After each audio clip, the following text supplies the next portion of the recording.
The show you are about to listen to is intended for mature audience only.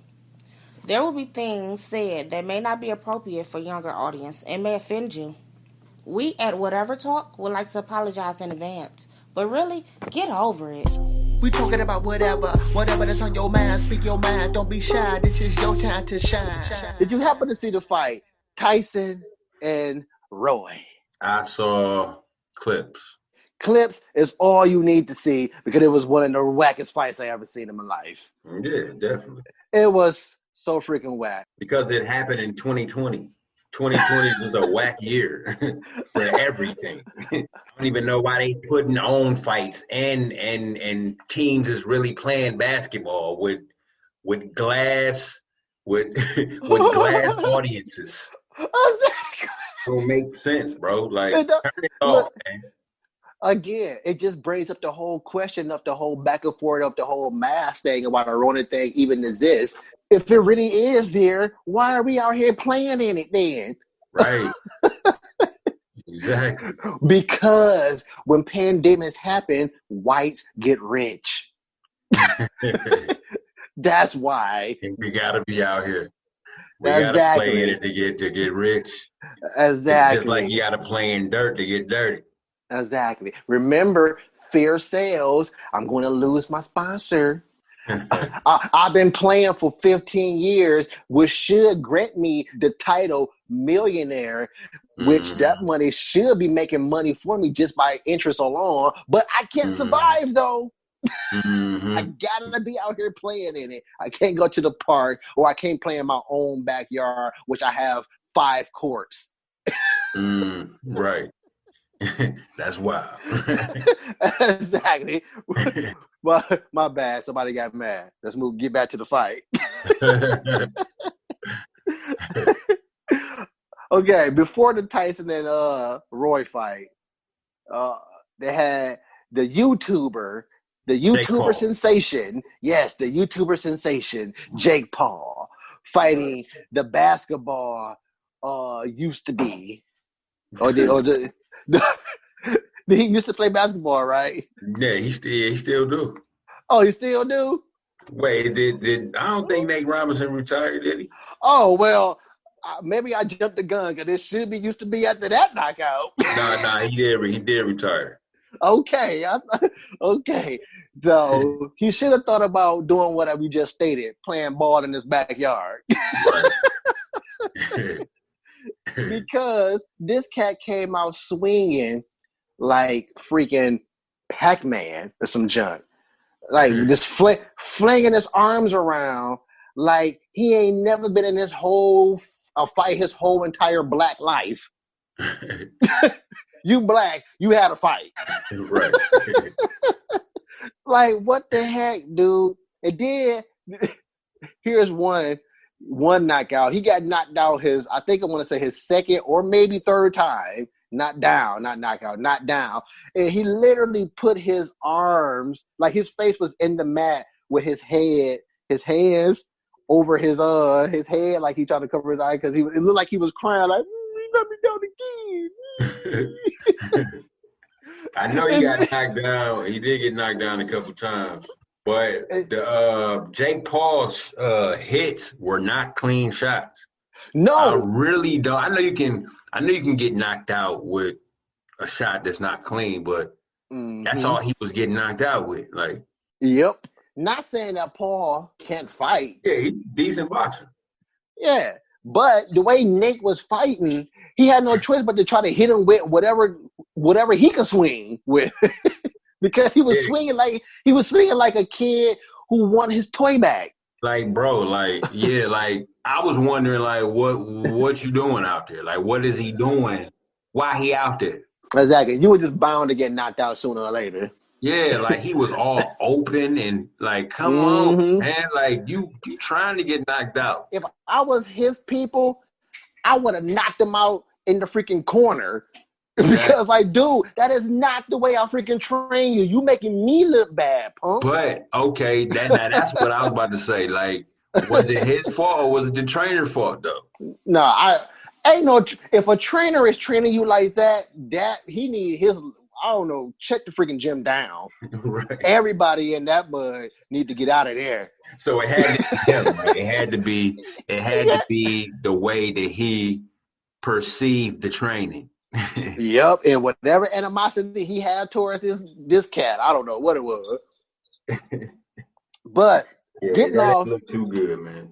okay, but leaving him, going to finishing up with Roy and Tyson.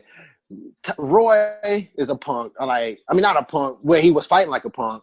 Like, he was running and hugging the whole entire fight, running and hugging.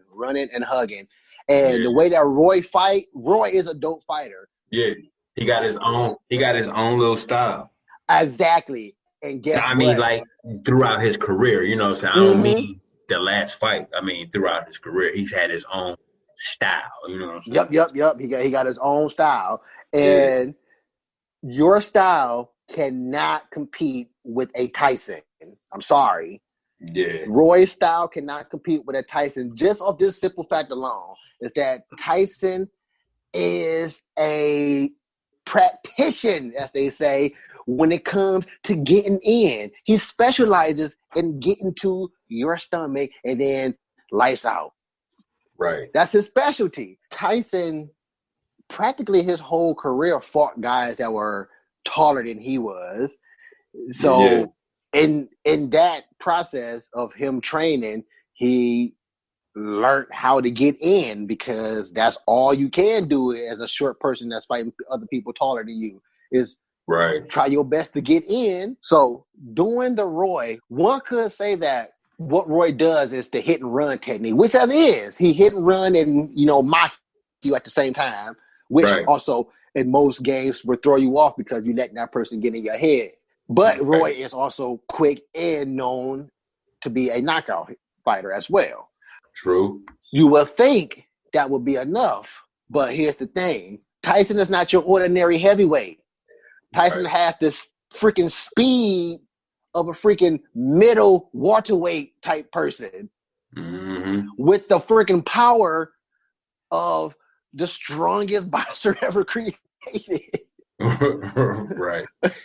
So that, with the speed and power that Roy has, it can't go up. It can't be matched with Tyson's speed. Tyson is way faster with the blows, and way more powerful with the blows. Right.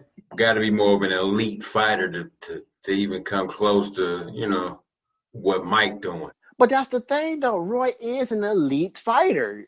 Right. That's what throwing me off with. It's like more of an elite fighter. What makes an elite fighter? Like, sometimes I'm thinking height and weight. Like, if you lacking in that area, some people might take elite away from. Yeah, but going off, using it for the topic at hand, what Roy should have did was study Tyson, to study his fights. Right. He didn't look as fit as Tyson either, bro. Oh, no. I seen Tyson was training like he did back in the day. Right. All of that comes into play. Yep. I ain't saying that Roy he didn't take it seriously because he was an exhibition fight. But if you listen to Tyson's shows, and if you listen to Tyson when he talk, he knows it's an exhibition, but he also knows it's a freaking fight, and he gonna freaking try to murder you because that's what he does. And if you listen to his show, he said it. I'm fighting freaking for real. He said, he's like, yeah, I know it's an exhibition, but I'm fighting. I'm about to go. I'm going to hurt this guy. Right. Yeah, I got respect for him. But, and look, we done talking about the actual fight. The actual fight was whack as heck because all it was running and hugging. But the funniest stuff come from the post-fight, the commentary from them two. The post-fight interview came from them too. That was the funniest thing. And probably the funniest post-interview that I have ever heard in my life. I'm starting off, but Tyson kind of closed it out with this, or he said it somewhere in there. It's like, I respect you because you're the only one that will fight me. He basically said, I respect you because you're the stupidest one that will get in the ring with me.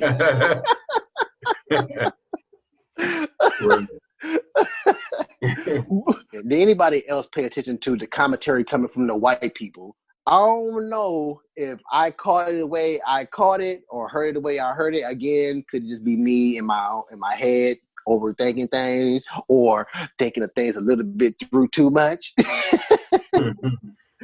Is that the white commentary people just kept like saying subliminal stuff as like, you remember the Django scene where Leonardo DiCaprio and his friend was watching the two slaves fight and they saying their things that they're saying in there? Oh, yeah. It was kind of like that is what I'm getting. And Sugar Ray was there. I would like to say that he kind of picked up a little bit on that and he kind of shut my man's up and my man's kind of took heed to it. Subliminally, he has says again. I'm gonna have to watch it again, but he said something, and Sugar Ray was like, "All right, I'm gonna have to give you a couple of these now." And my man shut up and turned back around to the token black guy and started talking to that guy. Oh, okay. So, okay, I got you. Wow. Yeah. And I said token black guy because this black cat was sounding, I forget everybody's names except for Snoop and Sugar Ray that was there doing the commentary. But I said token black guy because he sounds like what the freaking heck. Like he's making commentary about things that didn't really take place in the scene. Like it's like saying things like, yeah, like, did you see that? You see the hook and the way that he went down like this? And yeah, and the fight was so amazing that we all have fun. Like stuff like that. I'm like, that only makes sense. You're just here because you're just the darkest black guy, probably. Right. Representing for the black people who got paid off. The Uncle Tom, Uncle Ruckus type person.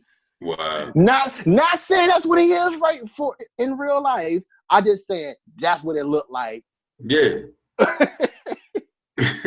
Now back to the commentary, the post interview, because there was a little bit of that too with the questioning coming towards Tyson. Tyson was like, "Yeah, this is what I do now, man. We help out people now. I help out people. We help out people. We doing this for people." He donated all the money that he made. At least according to the article, he donated all the money that he made from that to charity, and that's what he do. He help out charity. If you listen to his show, his podcast, Hot Boxing with Tyson, that's his thing now. Yeah, he said he wanna fight for charity.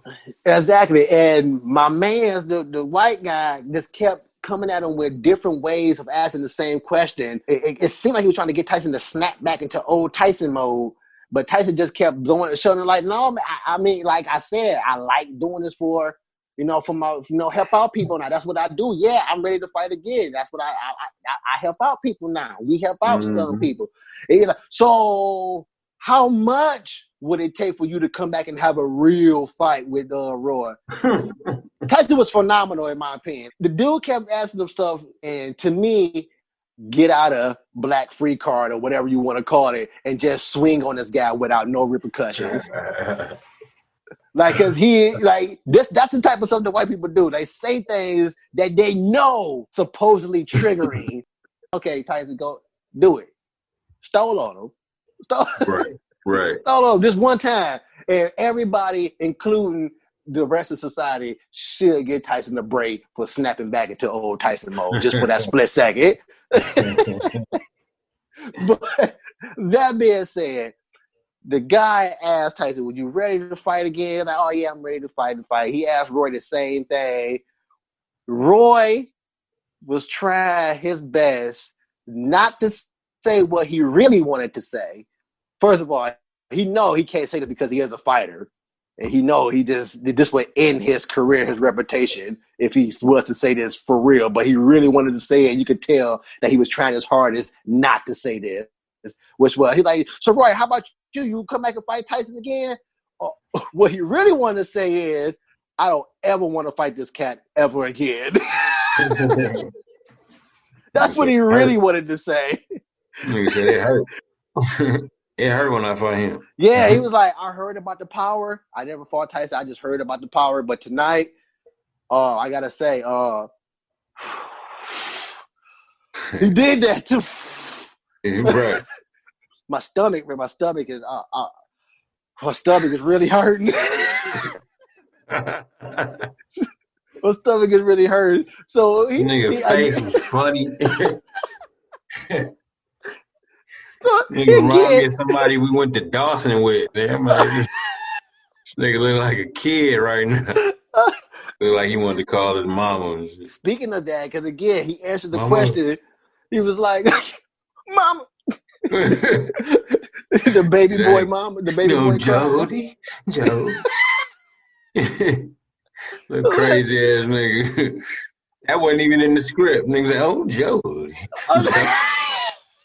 Lick that nigga head. Like, hold up, wait a minute. What page is this on? What? Licking my head for Duke. Duke. You lucky you bigger than me. Right. And you lucky I'm a baby boy. Next scene. But going back, they asked to fight again. They asked Roy again. Like, so you go fight? How about fighting Tyson again? You know, if you're coming back and the price is right, you know, you getting in the ring with Tyson again. He was like, well, the nigga said he gotta ask his mama, nigga. He said, I gotta ask my family because they seen the fight too. They seen all your fights, didn't they? He said he want to see if they enjoyed it or some shit. He was like, they seen the fight too. I want to see if they enjoyed it, man. Yeah, like they seen the fight. They seen you hugging and running.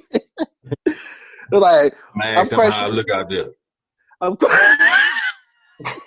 I look out there. And depending on their answers, I know. Should I fight him again? How I look out there? Well, how your stomach feel? Right. How you feel, Roy?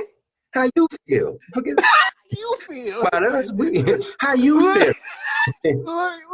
That nigga be like, he gonna bust out crying and shit. Look, this is where he gonna bust out crying. He gonna bust out crying right here because you know what you just said. When a person asks, when you ask them that question and they reply, you all right? Well, how you feel, they don't really want to tell you what they want to say. You all right, baby? So when she asked that question, that's when he busts out crying. No, all that emotion just came trembling down.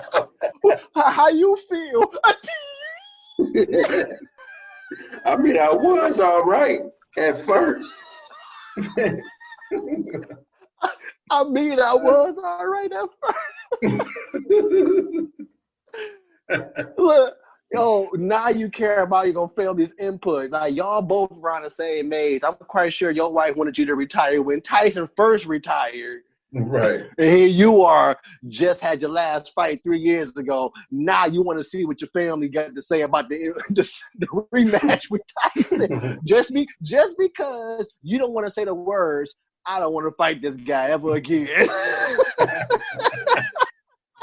I ain't fighting that nigga no more. That's what he said. That's what he said to himself in his head. And look, but he had to say the right thing to sound good. Exactly. He got to still sound tough. Right. You already said your stomach hurt. Stomach hurt. Nigga bending over and shit. Ooh. And look, in his head, you probably didn't see it, but in his face, he really confirmed it that he don't want to fight this guy again. Man, that nigga. When Tyson got heated a little bit, but he wasn't like for real. Nigga eyebrows went up. When he was like, why y'all keep asking Roy how he doing? I'm a rookie here. I ain't had a fight in 15 years. I'm the new cat. He just had a fight 3 years ago. What about me? Right. And then he dropped the mic and left. I was like, man, help y'all niggas. I'm Mike Tyson. And Roy was like, when he dropped the mic and left, whew, I'm glad he go. I'm gonna go and get up out of here too. Why he I'm gonna get up out of here. Farting and shit. Nigga up there farting and shit. Oh my goodness. I'm gonna get up out of here too.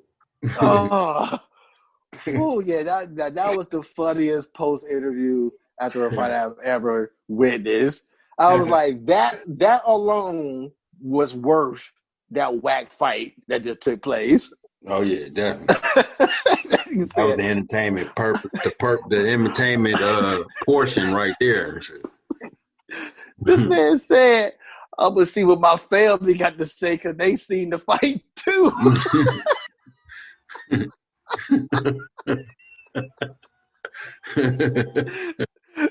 They seen all your fights, but this one is the special one. This is the one. This is the one right here. If you would have made it this far, but then you made it to the end of the show, you can stay posted, but we gotta go. But wait a minute, leave a comment, tell us what you think about it. Come again, tell a friend, tell whoever listening, whatever talk.